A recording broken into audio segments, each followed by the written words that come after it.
好瓜，我是 Tim， 欢迎收看本期影视飓风。那在开始这期节目之前，我想先问你一个问题：你去影院看电影会看完它的片尾滚屏字幕，然后再离场吗？那我自己的答案是我会，不只是为了看彩蛋，更是因为曾经我被我的老师严厉的骂过，说我不看片尾是对所有创作人员的不尊重。然后我发现有很多东西真的能在片尾里面学到，你甚至可能一定程度上能还原出这部电影是怎么拍出来的。那么片尾的形式还有顺序是否有讲究，又有哪些特殊的影视工种藏在这后面，他们又在干什么事？我们争取通过这些视频来和你一起看懂电影片尾。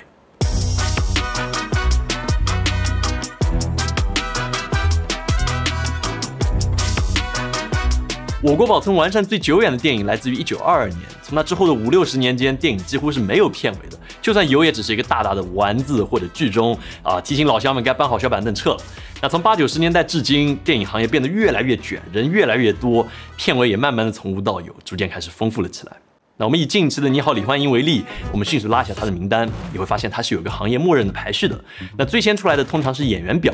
再是职员表，再是合作机构，包括各种供应商。最后是宣发还有鸣谢的单位，但是偶尔也会有些例外，比如说大鱼海棠对众筹股东们的鸣谢就非常靠前。那这里面的感激之情他不说，观众也就懂了。那在演员表里面，你可能会看到特别出演、特邀出演、友情出演等等，那其实他们代表的含义是不一样的。那举个例子，比如现在我想拍一部史诗级巨制这个潘氏传奇，我让我的好朋友著名演员008过来给我客串，我跟他说，哥们儿，我这什么都有，就是没有钱，那你帮我个忙。那这里就是友情出演。那片子里面有个重要的配角是我的人生导师，我想请成龙大哥来出演，那么他就是特别出演。这个头衔通常是指咖位更大的演员，是票房号召力或者质量保证的存在，但可能只是一个配角，所以要给出特别的牌面。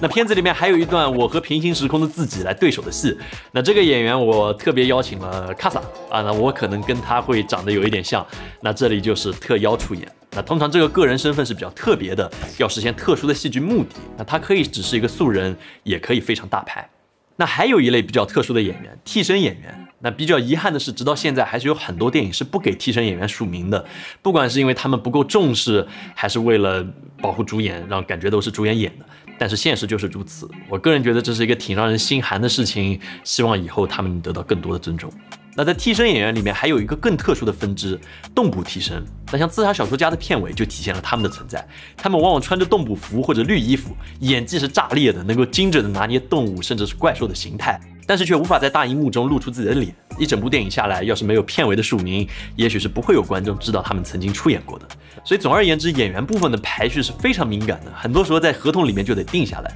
这并不仅仅是一己之争，还可能涉及到实际的利益。比如说之后我们送去电影节参赛，那这演员他到底是送选这个最佳主角还是配角？毕竟拍电影这人情世故是真的需要重视。哦，哇哦，哇哦！那演员表放完之后，就会出现职员表，在贡献度的基础上，通常会根据前中后期来划分。那根据制作的需要，每个小组长都可能带领一大串的组员。那比如导演组下面除了导演本人，还可能会有选角导演，负责挑选合适的演员。那在需要大量人员海选的电影中，就变得特别重要。细分岗位也非常多，灯光、摄影、美术这些大组就更是如此。所以这次我会更想讲一些你能够看到的非常迷惑的、一下子看不明白的叫法，尤其是国外的电影，他们的取名非常的直给。那像这个是 grip 抓，那其实指的是机械组的操作员，管摇臂、轨道那些的。那么 key grip 关键的抓，那就是机械组头子。那再像这个 best boy， 你听起来是一个最佳男孩、好孩子，那其实它指的是机械大主或者是灯光大主。那么现在问题就来了，你可以猜一猜，除了演员，前期哪个部门通常人是最多的？答案就是运输组，也就是司机。那像《疯狂麦克斯》里面的司机，就不算特技驾驶员那些，光是司机这一栏就占据了巨大的面积，有20多号人。毕竟在拍摄过程中有大量的设备、人员，还有车子本身，你都得哼哧运到沙漠里面。那这个组为什么人多，也就不难理解了。那再往后看，你会看见出现了这个餐饮制片，也是顺理成章的。那只不过相对来说，生活类制片在制片组的地位会稍微低一点，那自然排名也会往后靠一些。而后期部门会位于整个片尾的中后段，包括剪辑、特效还有混音等等，这都比较常见。那这里我想重点讲一讲特效。在特效片里面，大多会有一个重要但是容易被忽视的岗位，叫做概念设计。早期是好莱坞科幻片里面会有这个细分领域，和美术划分成2个部门，而且通常是概念先进组先出图，美术和特效风格会在预算允许的情况下向这个概念去靠拢。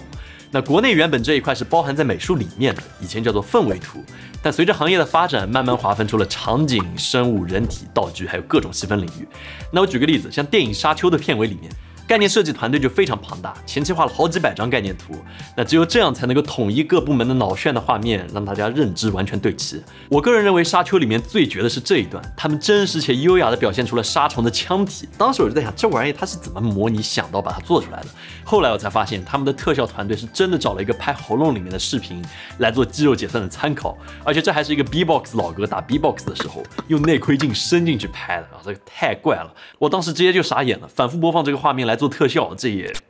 太魔鬼了吧！Oh God, please no, no！ 所以说特效还是非常有意思的一个行业。那如果你想的话，逻辑上你可以借助片尾的名单，甚至可以找到相应公司的 logo 啊，来投一个简历，也算是一个小妙招。那现在特效行业基本上它就这么几个大的厂牌，你会经常见到，比如说像工业光魔、维塔啊、DNEG，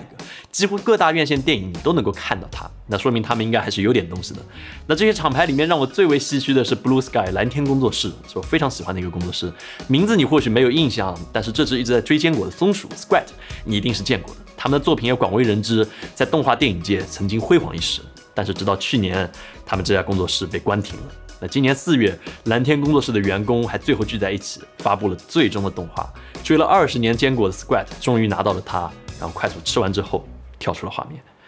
唉。就还是挺遗憾的。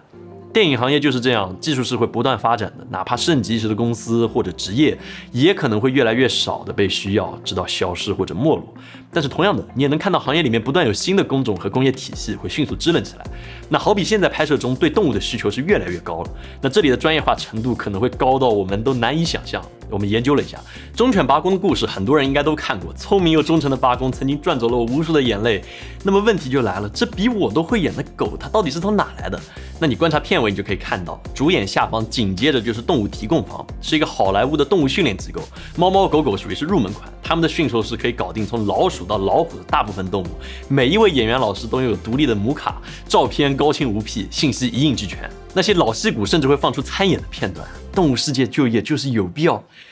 这么卷吗？那还有一些是属于曾经冷门，但是现在已经系统化的部门，比如说枪械组，他们会根据不同的场景提供不同精度的枪。那最精细的是空包弹枪，专门拍摄带有上膛还有扣扳机之类的特写画面，一般是由真枪改装上空包弹。那或者像长津湖这样，他们是自己设计来制作的。那另外2种分别是复制枪还有橡皮枪，它都是不能睁开的，区别在于外观的精细程度还有材质，因此它们对应的使用景别也有不同。那枪械组都是有严格的管理规定的，每一把都得到公安部门报备。那假如你是在横店拍，不拍的时候也会统一安置在枪械库，都是有严格的出入库规定的，那就是为了避免意外发生。毕竟道具枪走火死人的惨案也不是没有过。那总而言之，只有经过大量人员的配合，才能够拍好一部电影。那它表面上是一串数据，但是如果你钻起细节来，它就是一个从0到1构建起虚假的真实。所以你往往还会在片尾里看到很多看似无关的行业专家，就好比我们常常会忽略的说话这个步骤，那它可能是为了某个电影量身打造的。那像霍比特人的方言教练，直接根据古语言创造了精灵语这种方言，然后再一句一句教演员该怎么说。那其实无论是国内还是国外，都会用到方言顾问。语言拥有强大的感染力，用好它往往能够带来特殊的戏剧效果。往好说吧，你谁赞成，谁反对。在听觉部分还有一个非常重要的元素，就是音乐。我个人最喜欢的作曲家是汉斯季默和西部世界的作曲家拉明贾瓦迪。我现在依然记得那个大浪打过来的时候，向上升起的音乐在电影院里面回响，我一辈子都忘不了那种震撼。